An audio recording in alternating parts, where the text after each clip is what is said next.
The tragic shooting of young Dwayne Gabriel once again has our nation saddened and outraged. As a Belizean society, we have suffered too much at the hands of gang leaders and their surrogates, who for more than 2 decades have terrorized and plagued our once peaceful communities in Belize City and in the past 10 years, all urban areas across our country. Already this year, 26 persons have died because of gang violence. Less than 500 gang members have been terrorizing neighborhoods and communities, particularly in the south side of Belize City.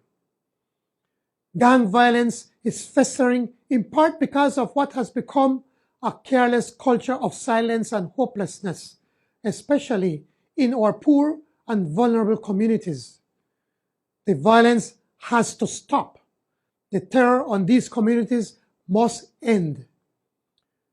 While no law or set of laws alone will end the fear and senseless violence, it is clear that immediate action is needed. If such actions mean stricter enforcement by the police, including reinstituting a longer state of emergency, then we must do so. If it means getting more police patrol in the streets, more cameras, and better surveillance, then we will do so.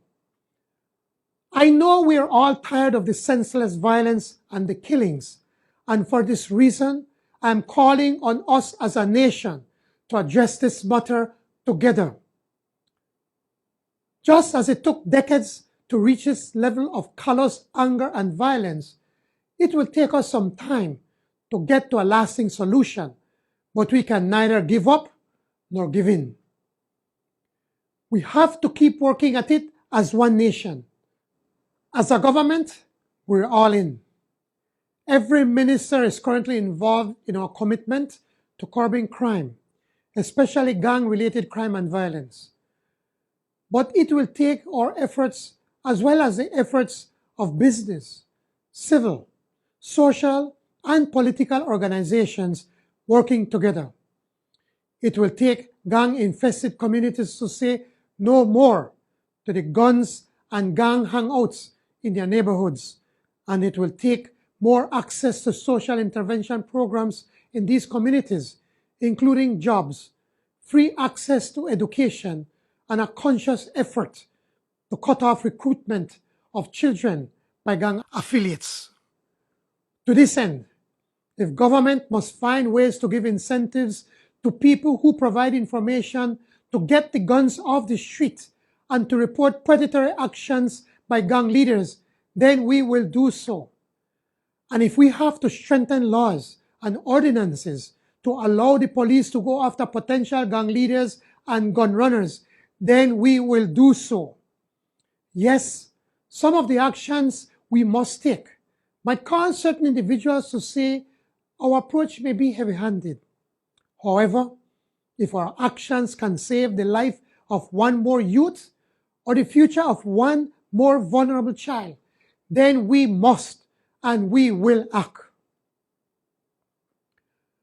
My instruction to the Minister of Home Affairs and to the members of the police department is that now is the time to use all necessary resources to save our children, our communities, and our country from the senseless killings.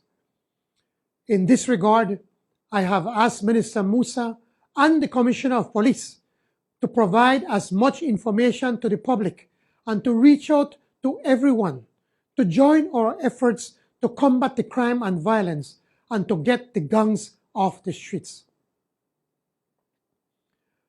Already, a set of real plans with measurable solutions are being drawn up to address this crisis in the short, medium, and long term. But we must accelerate these plans and ensure real outcomes. The senseless shooting of young Dwayne Gabriel and the killing of 5 young persons so far this year must be met with the full extent of the law so that those who commit these terrible crimes are brought to justice.